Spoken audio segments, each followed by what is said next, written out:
آقا کائنات رحمت عالم صلی اللہ تعالی علیہ وسلم کی ولادت ہوئی تو آپ کے چچا ابو لہب کو اس کی کنیز صوبیہ نے آ کر بتایا، میرے آقا آپ کے مرحوم بھائی عبداللہ رضی اللہ تعالیٰ عنہ کے گھر بہت ہی حسین اور جمیل فرزند پیدا ہوا ہے۔ ابو لہب اس خبر کو سن کر اس قدر خوش ہوا کہ صوبیہ کو آزاد کر دیا۔ سبحان اللہ۔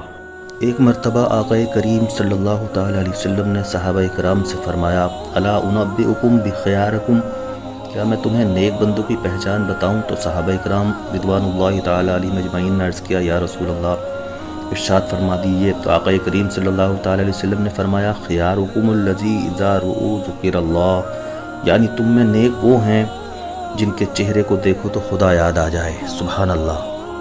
اللہ کے رسول صلی اللہ تعالی علیہ وسلم ارشاد فرماتے ہیں، قوموا الی سیدکم او خیرکم، یعنی تم لوگ اپنے سردار یا اپنے سے بہتر کے لیے تعظیماً کھڑے ہو جاؤ۔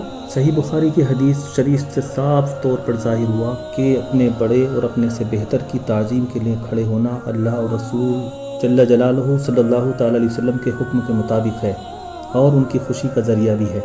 ام المومنین عائشہ صدیقہ رضی اللہ تعالیٰ عنہ فرماتی ہیں کہ میں نے سیدہ فاطمہ رضی اللہ تعالیٰ عنہ بنت رسول اللہ صلی اللہ تعالیٰ علیہ وسلم سے زیادہ کسی کو طور طریقے روشن اور نیک عادت میں رسول اللہ صلی اللہ تعالیٰ علیہ وسلم سے مشابہ نہیں دیکھا۔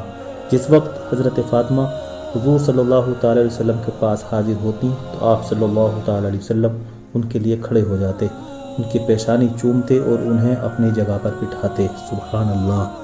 حضرت امام بخاری رحمۃ اللہ تعالیٰ علیہ حدیث شریف نقل کرتے ہیں، یعنی جب ابو لہب مرا تو اس کے بعد گھر والوں نے اس کو خواب میں بہت برے حال میں دیکھا۔ پوچھا گیا کہ تجھ پر کیا گزری؟ ابو لہب نے کہا، تم سے علیحدہ ہو کر مجھے کوئی بھلائی نہیں ملی، ہاں مجھے اس کلمے کی انگلی سے پانی ملتا ہے جس سے میرے عذاب میں تخفیف ہو جاتی ہے، اس لیے کہ میں نے اس انگلی کے اشارے سے صوبیہ کو آزاد کیا تھا۔ سبحان اللہ۔